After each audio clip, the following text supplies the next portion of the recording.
Donc, cette table ronde est là pour engager la discussion sur comment construire une offre de décoration imprimée. Donc,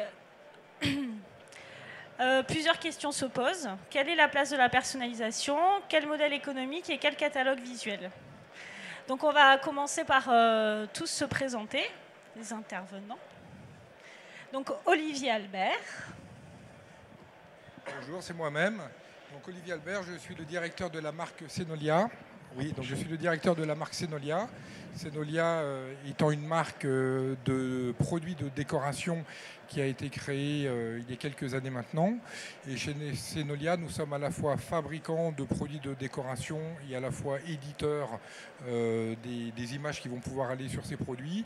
On s'est beaucoup spécialisé dans la décoration murale. Donc la décoration murale, ça va être des papiers peints, ça va être des posters ou des tableaux. Et on a accès, on en parlera un petit peu plus tout à l'heure, nos produits vers certaines qualités ou certaines innovations de produits. Alors, autour de Karen, Fotolia. Bonjour, Karen Serrer, directrice de la communication de Fotolia, une banque d'images sur Internet. Nous proposons un catalogue en ligne de plus de 35 millions de photographies, d'illustrations, de vecteurs et même de vidéos qui sont libres de droit et à coût très accessible. Jean-Philippe Martinez, que nous attendons. Alors, Gilles Denier, qui est remplacé par Terry, d'HP. Bonjour, monsieur, mesdames. Je m'appelle Terry Ragounat. Je parle très mauvaiement français. Pardonnez-moi par avance. Je travaille pour HP et je suis responsable pour développer le marché des applications décoratives imprimées. Sébastien Barcet. Bonjour, je suis le responsable de l'imprimerie Artprint, qui est imprimeur créatif et qui a raccroché un petit wagon qui s'appelle le Presse-Papier, qui est éditeur et à la fois fabricant de papier peint. Frédéric Tisser. Bonjour à tous, je m'appelle Frédéric Tisser. Moi, je prendrai la parole pour parler du monde de la décoration intérieure que je connais, puisque j'ai un parcours, pour faire simple, de décorateur, où je me suis occupé autant de monter des projets, de trouver des prestataires pour le réaliser et faire le suivi de chantier. Donc je viens plutôt du monde du bâtiment et du papier peint. Voilà, et moi-même en tant que designer textile. Alors, le marché de la décoration intérieure. C'était important d'introduire aussi le marché de la décoration, qui est un marché qui pèse lourd, 16 milliards d'euros, qui se compose en 6 catégories. Donc les objets décoratifs, le textile, les meubles, les luminaires, l'électroménager, les arts de la table. Donc les Français y consacrent 31% de leur budget et 55% d'entre eux, voilà, je pense que c'est une bonne façon de dépenser son argent. Et ces 6 catégories sont intéressantes parce qu'aujourd'hui, le monde de l'impression numérique a des applications pour décorer toutes ces catégories de produits, que ce soit en impression, en covering. Voilà. Donc tout peut être finalement personnalisable dans l'univers de la décoration intérieure.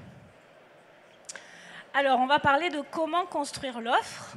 Donc ici, nous avons 3 intervenants qui vont apporter des outils à la personnalisation pour aider soit les imprimeurs, soit les designers à orienter et à maîtriser la pré-presse, les fichiers, les bases de données pour construire l'offre. Sébastien et moi qui sommes là en tant que, on va dire, créateurs, éditeurs de papier peint, de collection. Et donc là, toi, tu crées des motifs. On crée des motifs un peu décalés, géométriques, colorés, sur la base des choses qu'on aime bien, qui sont l'architecture des années 50, l'art cinétique, mais aussi on fait intervenir des designers qui par le passé étaient designers textiles dans les années 60, qui nous donnent des planches dessinées au rapport et à la peinture, qu'on scannérise et qu'on imprime sur différents supports papier peint. Voilà, ou alors, il y a Senolia. Alors expliquez-nous comment vous travaillez, du coup, comment vous construisez l'offre. Alors Senolia, comment on construit l'offre? On est d'une part fabricant, comme Artprint, parce qu'on a des machines pour imprimer, mais également pour construire l'offre, on a créé une marque Senolia donc depuis quelques années. Et en fin de compte, cette marque, on a dû, pour constituer notre offre, on a dû déjà trouver une cible, savoir à qui on allait s'adresser. Et on a décidé dans notre offre de s'adresser à un public relativement large. Et ça, c'est le point que je souhaiterais aborder, c'est qu'effectivement, quand on construit une offre, c'est déjà savoir avant tout à qui s'adresser, à qui on a envie de vendre des produits. Et ça, c'est pas évident parce qu'avec toutes les technologies que l'on a à notre disposition, tout le monde maintenant peut faire de la décoration, mais il faut savoir à qui vendre en premier lieu et ensuite savoir quoi vendre, quel type de produit. Oui, c'est-à-dire que par exemple en segmentation, Artprint et Beauregard, nous deux, on serait sur un marché de niche et Senolia serait sur un marché généraliste, donc avec beaucoup plus de... On est sur plusieurs marchés. Senolia, on est essentiellement sur de la décoration murale. Donc la décoration murale, on va être sur du papier peint, on va être sur des tableaux. On va être sur de la décoration murale également outdoor pour aller à l'extérieur pour décorer les balcons. Donc je dirais qu'on est surtout spécialisé pour les parois verticales. Par contre, on est assez généraliste dans le style. Ça veut dire que dans le style des produits, quand on s'adresse sur notre site internet à du B2C, on a pris le parti de ne pas être un spécialiste dans une niche ou dans un style très spécifique comme vous pouviez l'expliquer tout à l'heure, et on va chercher un public relativement large. Donc on a pris le parti de ne pas être créateur de tendance, mais on va essayer de répondre au plus grand nombre avec des gammes d'images et de visuels qui puissent plaire à un maximum de personnes. C'est un parti pris parce qu'on s'est dit on a envie de cibler assez large et surtout d'essayer d'apporter des produits qui soient relativement accessibles en prix au plus grand nombre. C'est-à-dire que vous êtes spécialisé finalement dans l'application, enfin sur les supports, décoration murale, mais après vous traitez un nombre large de fichiers, de bases de données d'images, voilà, pour s'adresser au plus grand nombre. On traite relativement large et on traite d'autant plus large qu'avec tous les outils, on va intervenir très rapidement dans la personnalisation en ligne. Et la personnalisation en ligne, ça veut dire c'est pas uniquement apporter les propres images que l'on a éditées, mais ça peut être proposer des images beaucoup plus larges qui viendront de banques d'images comme de celles de Fotolia, ou alors proposer d'imprimer les propres images de nos clients ou de tout un chacun qui pourra nous les apporter. Donc là, on regarde quelques réalisations de Senolia. Donc là, il y a une décoration murale institutionnelle. Alors ici, oui, là on était tout à fait dans du B2B. Donc ça veut dire que ça, c'est de la décoration qui a été faite pour une exposition qui a été faite à Gardanne. Où là, effectivement, les images proviennent d'un photographe qui a fait une expo sur un thème spécifique de l'eau. Ah, donc là, vous avez travaillé directement avec un photographe. Voilà, là, en fin de compte, c'est l'expo du photographe. C'est lui qui a organisé sa c'est propre son expo. D'accord. Voilà. Donc là, une décoration commerciale. Donc ça, c'est de l'habillage de bureau. Là, effectivement, on intervient en tant qu'éditeur à partir du moment où on a apporté nous-mêmes cette photo, où c'est une photo en très haute def qu'on a réalisée nous-mêmes. D'accord. Et là, chez un particulier, donc alors ici, on est dans des produits grand public qui fonctionnent bien, qui est de la décoration vraiment grand public d'extérieur sur les balcons. Ça, c'est une photo qu'une cliente nous a envoyée. Sur le site internet, nos clients nous envoient pas mal de leurs photos. On leur fait un petit cadeau quand ils nous envoient des photos. Et là, on est issu d'une photo qui provenait, je crois, d'une banque d'images. Donc ensuite, on redonne la parole à Karen pour Fotolia, qui va nous expliquer alors comment comment vous élaborez une offre peut-être spécialisée pour la décoration. Enfin, je sais pas, est-ce que vous avez un pôle qui va réfléchir à... Alors nous, précisément, justement pour les sociétés qui sont spécialisées, par exemple dans le web to print, nous avons des solutions comme les API qui permettent à n'importe quelle société spécialisée dans la décoration, papier peint, toile murale, de s'interfacer directement avec notre base de données d'images et de proposer donc des produits personnalisés à l'aide d'images Fotolia. Pour eux, ça leur permet donc d'élargir leur offre avec des nouveaux contenus et du coup de générer du business supplémentaire. Avec cette API, on peut effectivement donner l'accès aux 35 millions d'images, mais on peut aussi proposer des galeries personnalisées en fonction des tendances du moment. Nous, par exemple, avec M6 Déco, avec qui on a un partenariat historique, la tendance du moment, c'est le shabby chic. Donc c'est le côté meubles patinés, objets anciens avec des tons très pastels. Et ils utilisent aujourd'hui ce type d'image pour décorer les intérieurs. Alors après, il y a des tendances qu'on retrouve souvent, comme le zen pour décorer les salles de bain, le pop art pour décorer les cuisines, ou pour, par exemple, les chambres d'adolescentes, elles utilisent beaucoup de visuels tendance baroque. Donc tous ces fichiers sont accessibles via la banque dans la base de données Fotolia et peut en tout cas être intégré directement chez n'importe quel éditeur solution de décoration d'intérieur. Alors il y a cette solution d'API, mais il y a autre chose, parce que l'API, ça demande une intégration, un petit peu de développement, même si elle est mise à disposition gratuitement. On peut aussi prendre les fichiers Fotolia en licence étendue. Donc la licence étendue, c'est une licence qui permet à n'importe quelle société de proposer donc des produits dérivés à l'aide d'images Fotolia, de les proposer à l'infini, enfin, partout dans le monde, à des millions d'exemplaires. Donc typiquement, si je veux proposer des coussins personnalisés avec des cœurs, par exemple, ou des toiles murales avec des motifs géométriques, je vais peut-être pouvoir choisir de prendre une licence Fotolia étendue qui va me coûter entre 20 et 100 euros, mais je vais pouvoir donc la proposer sur tous mes produits personnalisés à des millions d'exemplaires. Voilà. Oui, quand vous parlez de la licence, entre 20 et 100 euros, c'est pour l'achat du fichier. Tout à fait, et surtout pour le produit à la revente. Parce qu'avec le système d'API, si on ne veut pas dépenser ce type de budget, l'API permet, par exemple, à votre client direct, le particulier, d'acheter cette toile qu'il a trouvée sur le site Senolia avec, justement, par exemple, l'image d'un pirate, et d'acheter uniquement l'image au prix de la licence standard chez Fotolia. Donc, pour vous donner une idée, c'est 8 euros, un fichier très très grand format. Donc là, on va simplement débiter à l'imprimeur les 8 euros du coût du fichier.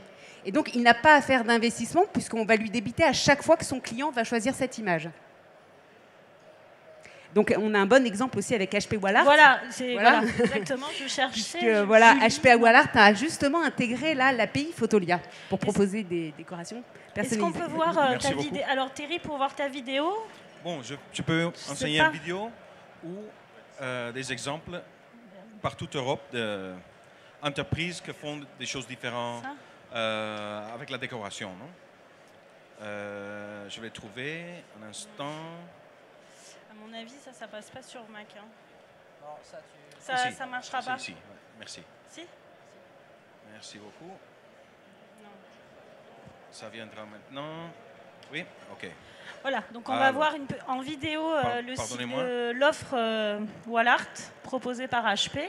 Bon, avec Wallart, si vous souvenez, avant d'avoir Microsoft Windows, d'imprimer une lettre sur A4. C'était quasiment impossible de planifier comment faire la lettre, non? Jusqu'à le moment que la lettre sort de l'imprimante. C'est la même chose avec un mur, non? Si vous avez un mur avec un sofa devant ou quelque chose, c'est difficile de s'imaginer comment ça sera une fois imprimé, une fois installé. Avec Wallart, vous pouvez voir le mur, votre création, avant d'imprimer le papier peint, par exemple. Non? Mais je vous donne 2 ou 3 exemples par toute Europe. Ici, à Turquie, c'est une petite entreprise qui font décoration des meubles Ikea. Vous mettez le nom du meuble Ikea et toute la partie jaune, c'est la partie qu'on peut customiser avec PVC auto-adhésive. Imprimé naturellement. un autre à Angleterre qui font seulement map pour les sols, pour les murs aussi. Carte, pardon, pas map, carte. Carte vintage, carte comme vous voyez ici, le London Tube Map, il est un objet d'art soi-même, non? Maystyle, ça c'est papier peint hyper moderne parce que par un côté, il est imprimé numériquement, mais elles mettent lumière LED et cristal Swarovski manuellement aussi. Et là, Terry, elles utilisent Wallart pour créer leur papier? Elles utilisent Wallart, pas encore. Ils ont acheté une machine il y a un mois. Ouais. Et ils sont en train de mettre Wallart en place. Oui. Un autre à Hollande qui fait papier peint insonorisante.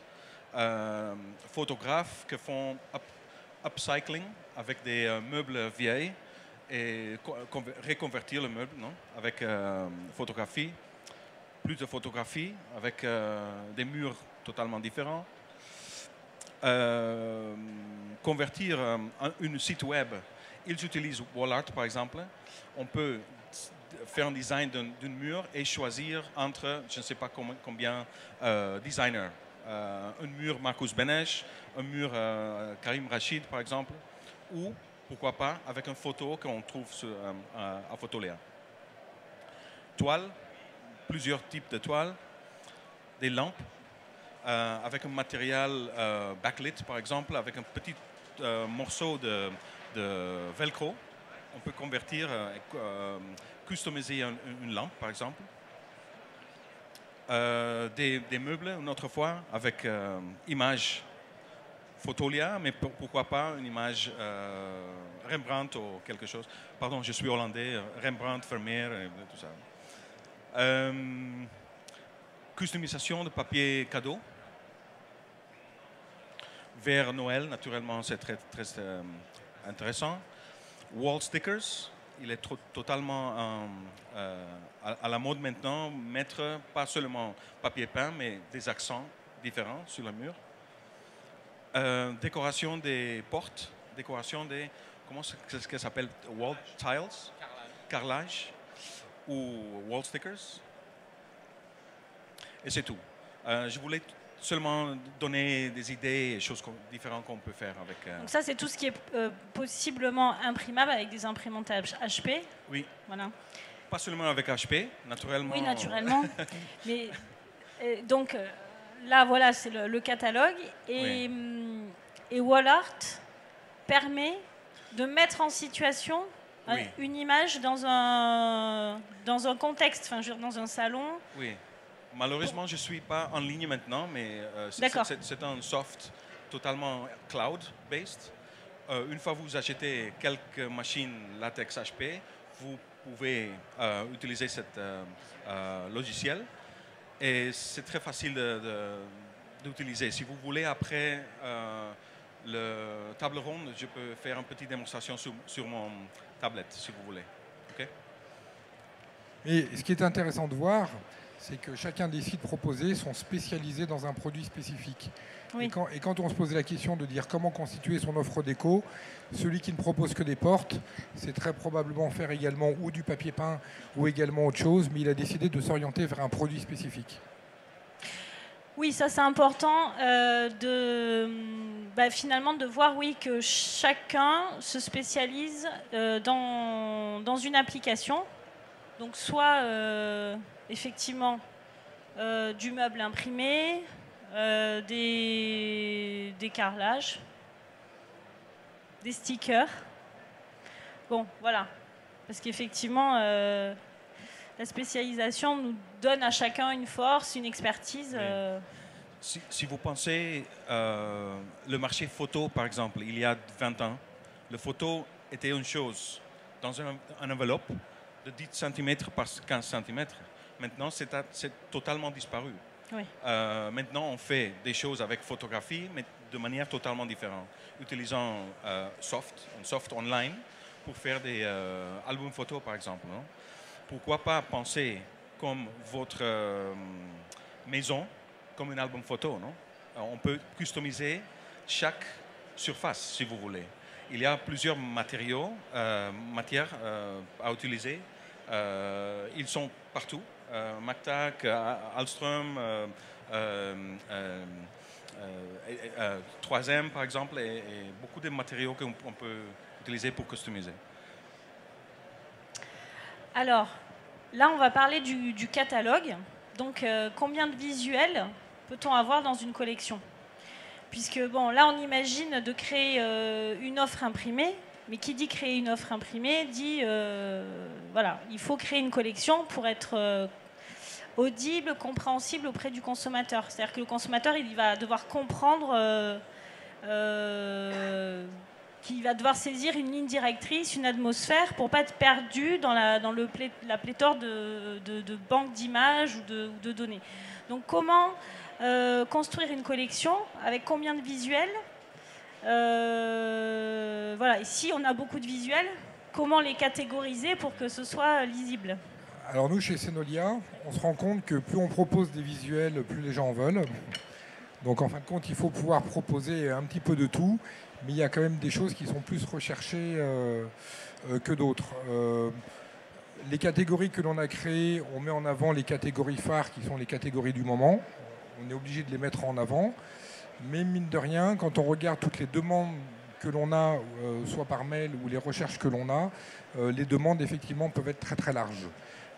C'est la raison pour laquelle on va intégrer dans quelques semaines l'API Fotolia. L'API Fotolia peut permettre d'avoir plusieurs millions d'images. On n'a pas envie, on n'a pas vocation à proposer plusieurs millions d'images parce que toutes les images ne sont pas toutes faites pour la déco, mais au moins on va pouvoir étendre nos possibilités. En ce moment, on doit avoir à peu près 1000 ou 1500 visuels et on va pouvoir, grâce à l'API, peut-être pouvoir monter à 5000. Je vais vous donner un exemple. On est en manque d'images, par exemple, de sport. On est en manque d'images de certains thèmes spécifiques pour lesquels il y a réellement une demande. Donc ce ne sont pas les visuels les plus recherchés, mais il faut qu'on puisse les avoir. Maintenant, dès qu'on est sur un thème qui est très spécifique, comme un thème vu derrière les... comme c'est le cas, ces aspects de vue des capitales derrière les grandes vitrines, il y a quelque chose qui est très recherché en ce moment, mais 4 visuels peuvent suffire. Et ça, quand vous dites que c'est recherché, c'est de la part du consommateur final ou d'un prescripteur qui doit travailler sur un hôtel, un restaurant? En fin de compte, les deux. En fin de compte, les deux, parce que sur le site que l'on a, on touche à la fois le B2B et le B2C. Et le B2B et le B2C, tous les deux, maintenant, ils cherchent sur Internet. Et en fin de compte, ils cherchent, ils tapent des mots clés dans Google et ils voient en fin de compte ce sur quoi ça tombe. Pour ce qui est du presse-papier, on a pour l'or peut-être 20 ou 25 visuels. Donc c'est vrai que c'est un marché de niche. On fait ça de façon passionnée. Donc ça doit rentrer dans la ligne éditoriale du presse-papier.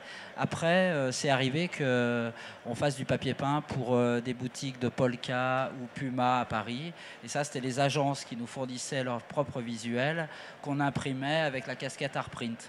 Mais c'est vrai que du côté presse-papier, vu qu'on fait ça, encore une fois, de façon passionnée, il faut que les visuels rentrent dans nos envies, nos références, etc. C'est un petit peu plus serré, quoi. Mais vous avez raison, parce que quand on est sur un produit spécialisé, on a besoin de gammes courtes qui soient très précises et très bien ciblées. Et identifiables. Voilà, identifiables. Nous, là où nous sommes en train de réfléchir à des gammes de certains produits, sur certains produits spécifiques, on a envie d'avoir un certain style, on sait que par thème, on n'aura que 4 ou 5 images.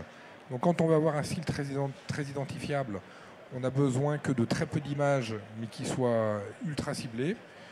Et ensuite, quand on veut répondre à une demande plus large, effectivement, il faut pouvoir tout proposer. Oui, voilà, il y a 2 positionnements, clairement. Et là, ici, on a un aperçu de la collection Beauregard, donc, que j'ai dessinée. Donc, il y a 9 motifs. Alors, 9 motifs sur une palette définie de 72 couleurs, avec 3 formats ou calpinages, ce qui nous donne 2000 possibilités. Quand je parle de possibilités, c'est-à-dire que le motif fait 20 par 20 cm, on va dire, au rapport, mais ça peut être une échelle différente. Mais la façon dont on a d'assembler les motifs et de le coloriser va donner finalement un résultat totalement différent à chaque fois. donc, visuellement, on aura 2000 possibilités, enfin, environ. C'est le champ des possibles. Donc, finalement, on peut voir que la personnalisation, on peut l'avoir avec une banque d'images très large. Alors après, l'autre question à se poser, c'est est-ce que cette banque d'images est utilisée en ressources graphiques ou les images sont-elles utilisées directement? Voilà. Les deux. Voilà. Donc effectivement, si on s'en sert de ressources graphiques, là, ben, ça élargit encore plus le champ des possibles, puisque bon, on peut faire recoloriser, recomposer, découper, enfin bon, voilà.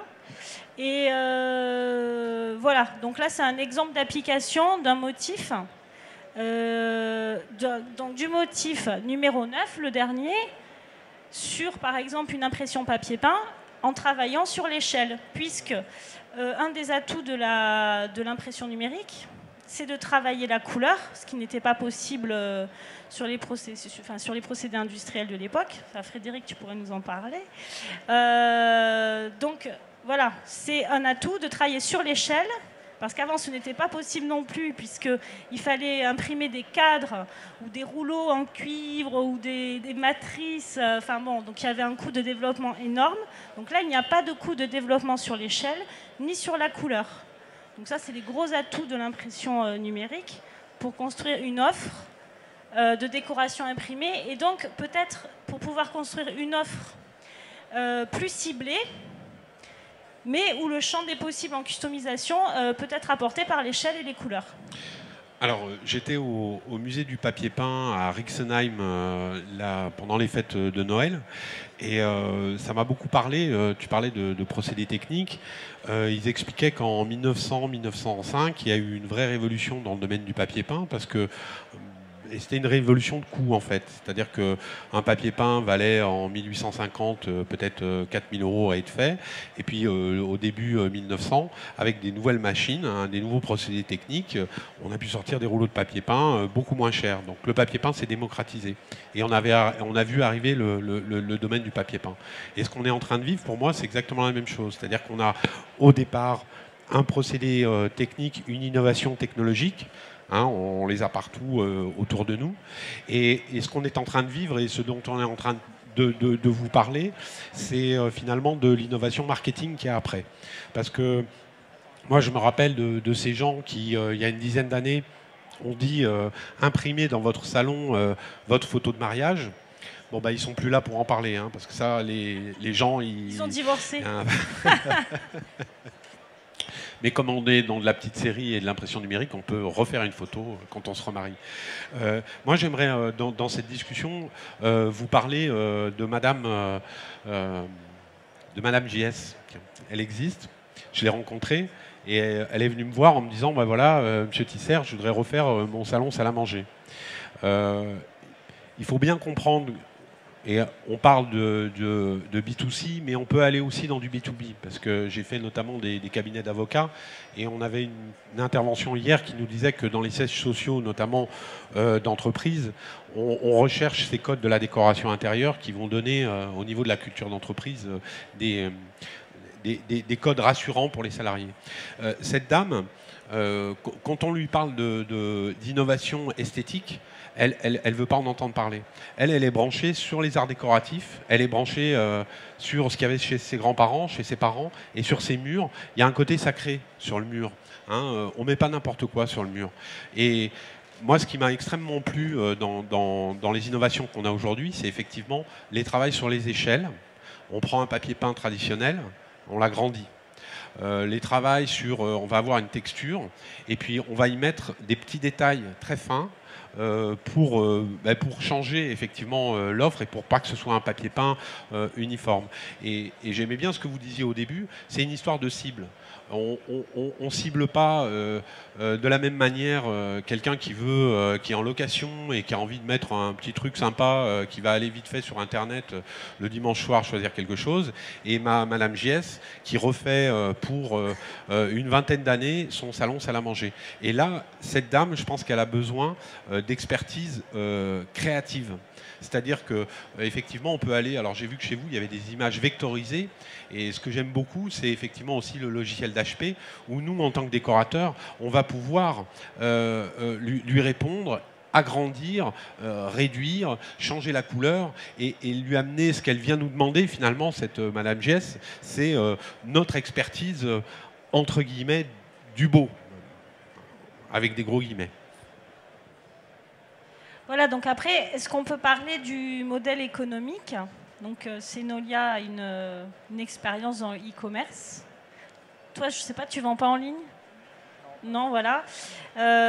Donc Senolia, le e-commerce. Le modèle économique, donc Senolia, ça fait une dizaine d'années, ça fait une petite dizaine d'années que Prismaflex est lancé dans la déco à travers Senolia. On a traversé différentes étapes. On a commencé par de la vente des produits auprès des chaînes de magasins. C'est un modèle économique qui était relativement intéressant, qui permet d'avoir du volume, mais qui est difficile à pénétrer parce que c'est la grande distribution, parce qu'il faut des forces de vente sur le terrain. La vente en ligne... J'ai une question. Est-ce qu'il ne faut pas aussi, pour entrer dans ce genre de réseau de distribution, avoir une forte identité d'image de marque, enfin avoir une forte marque auprès du consommateur déjà? Alors pas forcément, Non. pas forcément, parce que ça peut les intéresser de vendre des produits à leur propre marque. Par contre, il faut avoir une logistique derrière. Mais effectivement, avoir qu'une marque forte, généralement, ça les intéresse, parce qu'à partir du moment où vous êtes capable de pouvoir faire de la com à côté, oui, vous ramenez de la clientèle dans le magasin. Vous leur ramenez de la clientèle en magasin. Voilà. Maintenant, le site internet...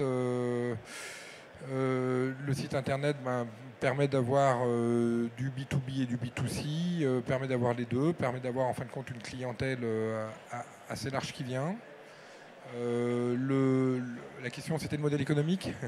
Oui. Oui, voilà. Comment on distribue finalement? On crée l'offre. Oui, l'offre. Comment on la vend? Comment on peut la vendre? Comment la vendre? Internet, c'est intéressant, mais il faut faire attention au fait qu'il y ait de plus en plus d'acteurs, que le secteur est de plus en plus concurrentiel et que, en fin de compte, ça coûte de plus en plus cher en termes de référencement, en termes de... Voilà, donc il faut vraiment être sûr de son positionnement, il faut arriver à se distinguer par rapport aux autres. Et surtout sur Internet, tout bouge très vite. On voit beaucoup de sites qui sont obsolètes en quelques années. Voilà, il faut vraiment être au goût du jour et du suivre tous les jours. Sébastien, tu nous parles de... Pour ce qui est d'Internet, on a 2-3 idées, mais qui ne sont pas encore en place, qui seraient des applications qui permettraient à l'utilisateur de créer son propre papier peint, c'est-à-dire qu'il arriverait sur une page ou une lettre papier peint vierge qui pourrait coloriser, sur lequel il pourrait glisser des motifs vectoriels et envoyer ça en lait unique directement à imprimer chez Artprint par exemple. Donc là, tu proposerais un module de customisation avec une base de données que toi, tu proposes en interne, en fait. Et là, c'est finalement un service d'Artprint, puisqu'on ne rentre plus dans la ligne éditoriale du presse-papier. D'accord. Mais sur Internet, effectivement, quand il y a du monde, il faut arriver à rendre la vie du consommateur simple. Il faut arriver à lui proposer des services que l'on ne trouve pas ailleurs. Et un service après-vente ou un service de pause ou quelque chose? Oui, ce que j'appelle en termes de service, ça peut être de la personnalisation, ça peut être des produits avec des matériaux. Moi, j'ai vu chez vous tout à l'heure des super matières que l'on a, qu'on ne trouve pas chez tout le monde et qu'il faut arriver à valoriser. Et puis, effectivement, c'est du service client. Mais par exemple, l'idée de la personnalisation est très bonne parce que tant qu'il n'y en a pas ou peu, il faut y aller, quoi. Il y a une autre chose aussi, je ne sais pas si vous le connaissez, mais il y a un petit réseau de boutiques à Japon. Le Japon est un pays très... il utilise beaucoup de papier peint. La boutique s'appelle Walpa, WALPA.jp pour Japan. Il combine 2 ou 3 choses très intéressantes. Une, c'est les designs plus top. Ils ont en fait le buyer chez Walpa en français. Et il va par tout le monde en cherchant bon design pour papier peint. Il crée une base de données hyper spécialisée, hyper design. Chez Walpa. Voilà. Non? Et tu entres dans la boutique et tu verras que ce n'est pas grande distribution, une boutique. Un sol de bois, sofa de cuir, tu peux t'essayer tranquillement. Il y a beaucoup de swatchbooks pour regarder. Il y a des personnels qui t'aident à te montrer comment mettre le papier peint, que ce n'est pas facile de temps en temps. Enfin, c'est une combinaison de technologies, de décoration intérieure, non? Du coup, c'est un mix entre le bon vieux showroom oui. et un lieu physique où le client peut venir, être conseillé et finalement, via l'outil Internet, créer son propre design. Ils utilisent technologie comme projection, par exemple. Ils ont une mur. On peut faire la projection des designs pour regarder, non? Dans le fauteuil. Et la chose plus intéressante pour moi, c'était, les Anglais disent Blue Ocean Strategy, non? Pas penser dans ton acheteur aujourd'hui, mais qui est-ce qui peuvent acheter demain, non? Par exemple, en ce cas, gens que jamais on acheté papier peint. C'est une opportunité énorme. L'océan bleu, c'est chercher le domaine qui est large où on peut rassembler le maximum de consommateurs qui n'ont pas encore l'habitude d'acheter ce type de produits. Exactement. Et pourquoi pas penser dehors de papier peint aussi, des autres surfaces, non? Les atouts de... Alors, sur le modèle économique, je pense que moi j'ai envie de parler de marketing parce que finalement on s'aperçoit qu'au niveau des possibilités, finalement, il y en a à foison. On est dans le monde d'Internet, donc on a énormément de possibilités. On va trouver des gens qui ont développé des modèles économiques au Japon qui sont extraordinaires. On s'aperçoit qu'aujourd'hui, Internet, c'est pas si... pas cher que ça, c'est-à-dire que ça demande énormément de développement, des investissements sur la durée, qu'on a aujourd'hui des grands éditeurs de photos d'art américains qui ont décidé d'avoir à la fois des sites internet très performants, mais ils ont des boutiques. Donc finalement, moi ce que j'aimerais dire, c'est si on fait du marketing, on va trouver notre modèle économique et il faut avoir une cohérence entre tout.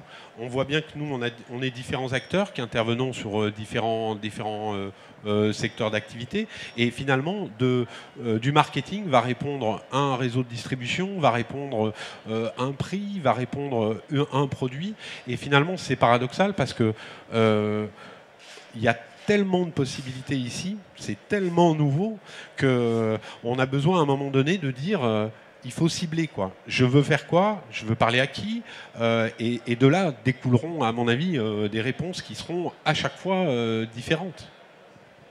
Dans notre modèle économique sur le site internet, on insiste de plus en plus sur le conseil.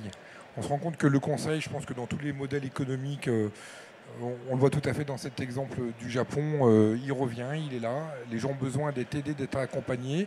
On le pousse sur le site. On cherche à améliorer la relation client, parce que déjà, comme on l'indiquait tout à l'heure sur Internet, les gens partent vite.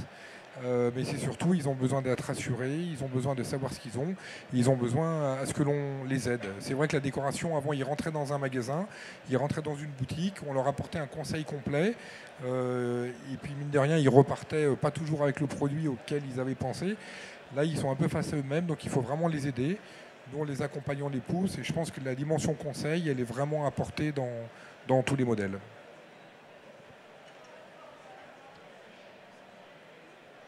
Voilà, donc on va passer au temps des questions. J'espère que vous en avez.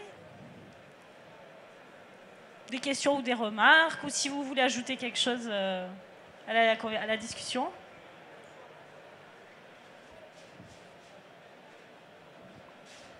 Est-ce qu'il y a des créateurs de papier peint, de collection?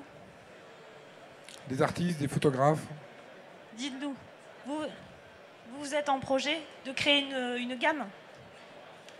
À la base, voilà, je suis une agence de communication, voilà, une agence de communication à moi toute seule, voilà, et donc je suis dans une problématique, mais que connaissent beaucoup d'agences, où je pense qu'il faut être dans une dynamique d'innovation et d'élargir en fait ses prestations.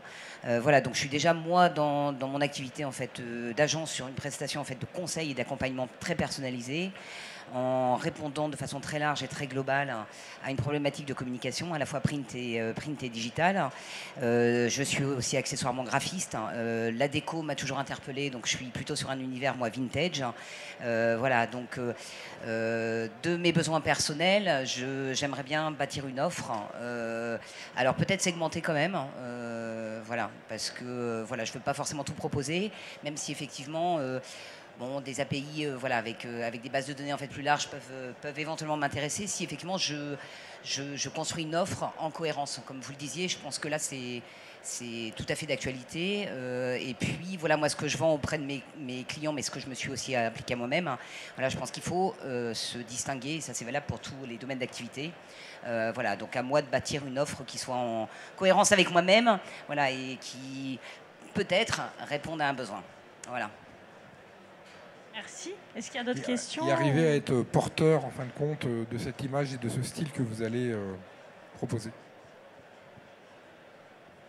Non. Et alors, vous voulez créer, par exemple, proposer une offre. Donc, il y aurait, pour direction artistique, un peu l'image de l'agence aussi. Enfin, je veux dire, qui serait l'emblème pour créer une vitrine un petit peu de votre agence. Comme ça, on identifie le style de l'agence. On a le produit associé, par exemple. Ok, merci. Alors, est-ce que vous avez des choses à ajouter? Je me posais finalement une question, c'est peut-être la place du digital dans la décoration d'intérieur. Je pose cette question parce que nous, bon, on a des clients B2B, mais on a énormément maintenant de spas et autres qui veulent décorer en fait leur spa avec des vidéos Fotolia. Ce ne sont plus des images, ce sont des vidéos.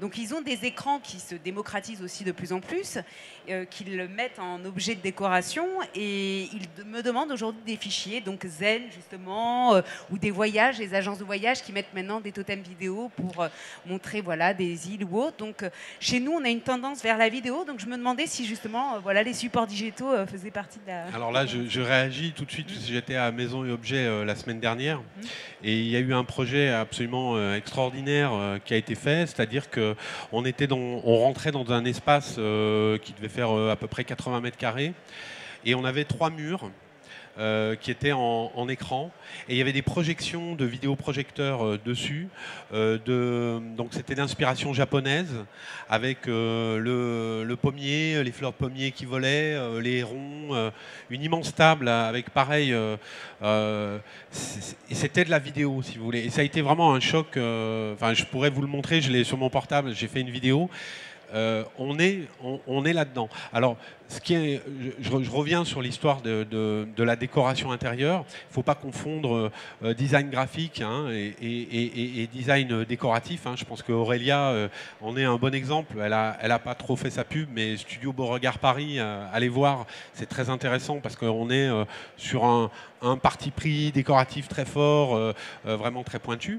Mais voilà, ce qu'il faut, c'est adapter le motif, et on aura besoin à un moment donné, ça peut être un décorateur, ça peut être un graphiste, ça peut être un artiste, pourquoi pas, mais oui, la vidéo en tant que, mais ça sera, c'est un petit peu ce qu'on disait au départ, c'est-à-dire on a des photos et on a des motifs, et en décoration on est plutôt sur le motif.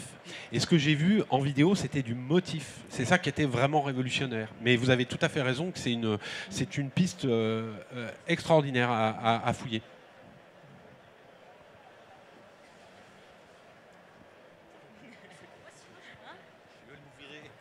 Ça y est, on a fini, Julie. Faut qu'on parte. S'il y a un point. Hein? Qu'est-ce que t'en penses? C'est bon? Un petit dernier point, on devait parler du Made in France. Mais oui, le Made in France. Les atouts. Non, mais oui, les atouts. Les atouts de l'impression, de l'offre, de l'impression numérique pour l'offre, la décoration, c'est le Made in France, la proximité, le sur-mesure. Donc réactivité avec... voilà, réactivité. Enfin, et la fabrication à la commande, ce qui permet, pour le coup, de ne pas avoir une seule offre. C'est-à-dire que chacun, chez lui, peut avoir... on va pouvoir être dans l'ultra personnalisé. Voilà. Et ce qui est très important dans la collection qui est faite par toi, c'est que tu indiquais que tout à l'heure, c'est une gamme qui est resserrée, qui a peu de motifs. mais qui peut être déclinable en nombre de couleurs incalculables en fonction de la demande du client. En couleur et en taille. C'est tout l'intérêt du numérique, c'est qu'en fin de compte, on peut avoir 20 motifs, ou tout comme ce que l'on voit chez Beauregard avec les duplications, grâce à l'outil digital qui nous autorise à ne pas faire de stock. On peut en fin de compte choisir sa couleur au dernier moment, la modifier et étendre l'offre à l'infini. Il y a 20 motifs. Je voudrais dire que avec la casquette d'éditeur, ces motifs pourraient s'enrichir par saison, comme on le voit dans la mode par exemple, par saison, être à la fois créés ou déclinés dans d'autres couleurs ou d'autres tailles. Voilà, quelqu'un a quelque chose à rajouter? Terry? Ça va, Terry? Ben, merci d'avoir été avec nous. Merci.